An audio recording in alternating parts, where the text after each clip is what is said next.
The epicenter of the drug violence in Mexico is the city of Juarez, just across the Rio Grande from El Paso, Texas. Juarez isn't only the most violent place in Mexico, but it's also one of the most violent cities in the entire world. Last year alone, the city of 1.5 million had more than 3,000 drug-related homicides.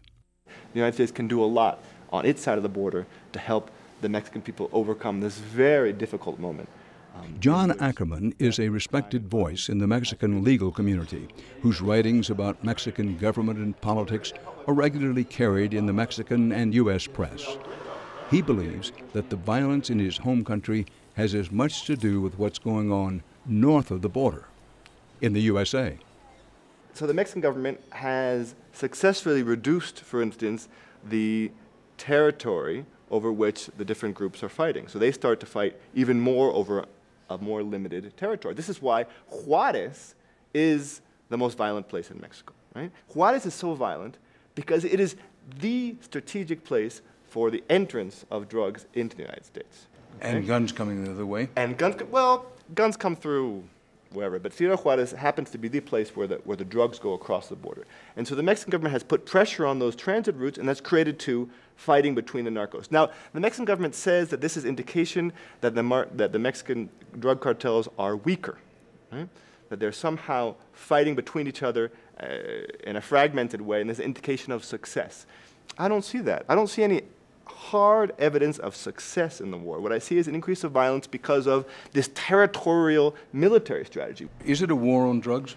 Both the Mexican and the U.S. government have tried to sideline the idea this is a war, but in practice, it's still being carried out as if it were a war. Mexico is militarized. We have over 50,000 troops in the streets with military checkpoints, violations of human rights right and left. This is not something that would be tolerated in the United States. Imagine a military checkpoint on I-95. That wouldn't go very nicely with the U.S. population. Well, whether you call it a war or a movement or an effort, is it something that President Calderon can win? I think the Mexican people can win it. Calderon's on his way out. There's federal elections next year. Calderon... He only served one term. He only served one term. There's no re-election. It's been 6 years. Calderon's not going to win it. That's pretty clear. He's leaving in a year and a half. The Mexican people, I think, can win it, but it depends on a little bit more creative leadership by the United States and relations between the United States and Mexico. It seems to me that Obama and the U.S. Congress is distracted by issues in the Middle East, which are a very important distraction and a very important priority.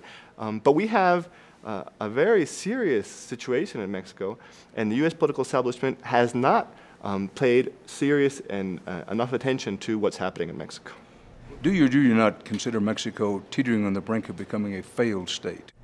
I don't think so. I mean, the Mexican institutions are strong, abstractly speaking. We have a very large budget. We have oil in Mexico. There are an important amount of police and military. The problem is that isn't that we don't have a state in Mexico. The problem is that that state which exists is not doing its job. And so that's a different situation, because the idea of a failed state is the idea of a country that doesn't have a state and is basically in anarchy and chaos. While Mexico does have these institutions, the problem is making them work.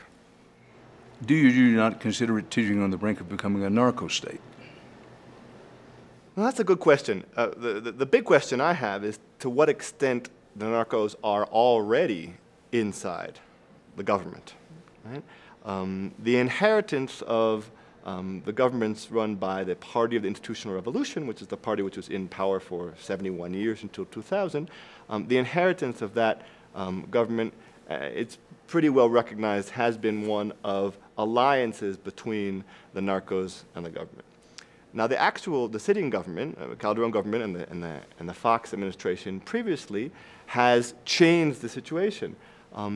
Unfortunately, there isn't clear evidence that they have made a really aggressive anti-corruption push.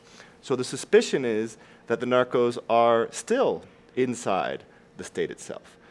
So it's not a question of whether the Mexican government is going to turn into a narco state. It's a question of whether the Mexican government will be successful in pushing out those elements of the narcos who are still sort of left in there from the previous administration and continue to be ratified today. You know that a widespread attitude in the States is, listen, we keep pouring money into Mexico and things just get worse. It's a corrupt, violent place, and it's pretty much a lost cause. What's your reaction to that? There's a lot the United States can do which doesn't necessarily imply money. Right? So let's stop the guns going down to Mexico. 90% of the weapons used in these killings come from United States gun shops. Recently, the Agency on Tobacco and Firearms issued a request for an emergency resolution which would require gun shops in the southwestern part of the United States to report, only report, multiple purchases by the same person at the same gun shop of assault weapons. Just to report, just so that we can have a little bit better of a law enforcement strategy to stop these guns from going to bloodthirsty drug cartels in Mexico. The NRA and some politicians stopped that and, well, pressured to stop it, and Obama, this is an administrative executive decision, and the Obama administration refused to move forward on this request by a member of the very same Obama administration. Now, this is not even talking about the right to bear arms. This is just basic information requirements which allow for a law enforcement strategy. So to me, this is an obvious way in which the United States could support the Mexican people without necessarily increasing funding. Doctor, one of the things we try to do in our program is give some context. Sure.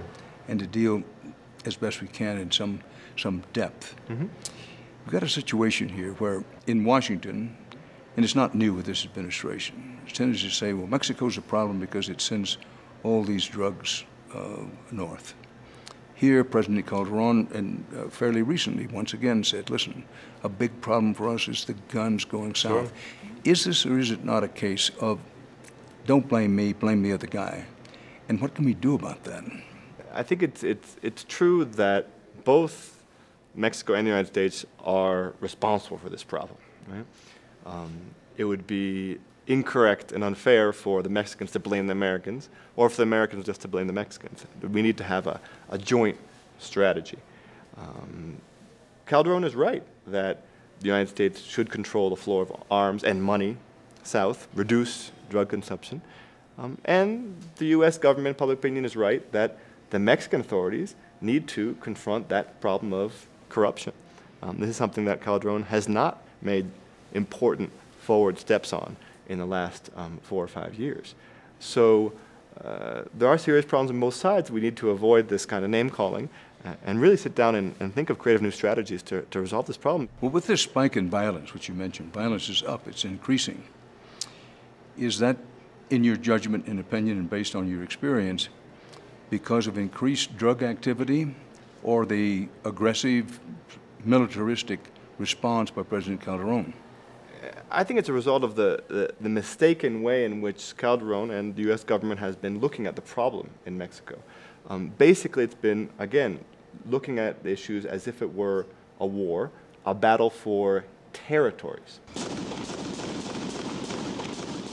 And Mexican public opinion is starting to change.